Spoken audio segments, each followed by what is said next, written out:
Hello everyone, it's great to have you all tuned in. Taking bath is very relaxing, but pairing it up with a bath bomb takes the relaxation level up by a notch. In today's video, I will show you how to make bath bombs at home. If you're anything like me, then you will definitely enjoy having them around for some much needed relaxation. So if you want to see how these are made with just a few ingredients, jump on in and let's get rolling.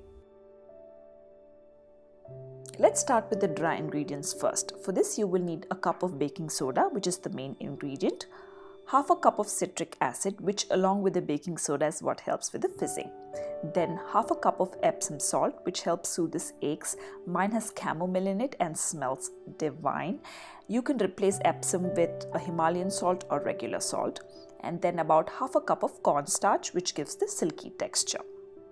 Measuring out all the ingredients is key here. Once it's all in there, sift them together until there are no lumps at all whatsoever. I like squishing the lumps with my hands, which makes it easier to get rid of them.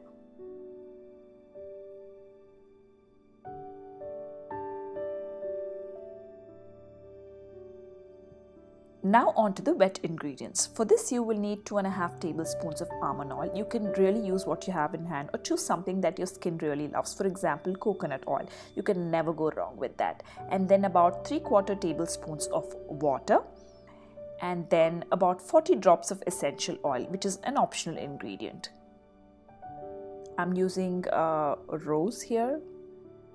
And then food color, which is also an optional ingredient. I added in about 2 drops of red and a drop of blue to get the violet tinge, and it was just perfect.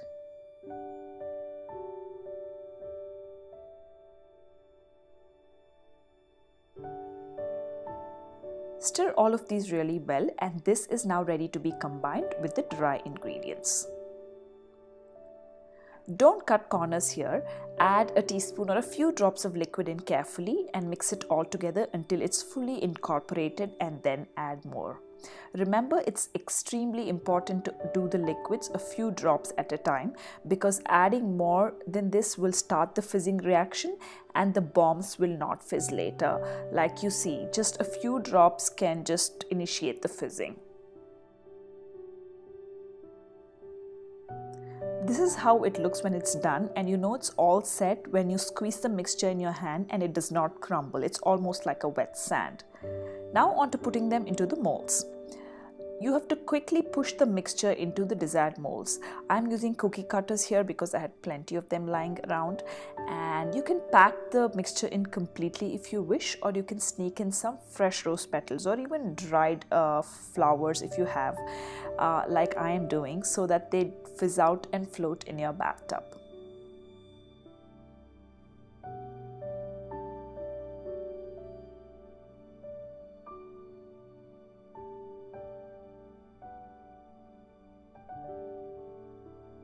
You can mold them into the shape that you wish. I also used some letters as well to make it more enjoyable for my son to use. Now set your bath bombs aside to harden for about 24 hours. You can honestly use it within a few hours, but if you want your bath bombs to look like the store-bought ones, then leaving it for more than 24 hours, up to 48 or 72 if you wish, makes it super hard. Now all you have to do is gently remove the bath bomb by slowly working off the cookie cutters around each side. These bath bombs are ready to be popped into some hot water.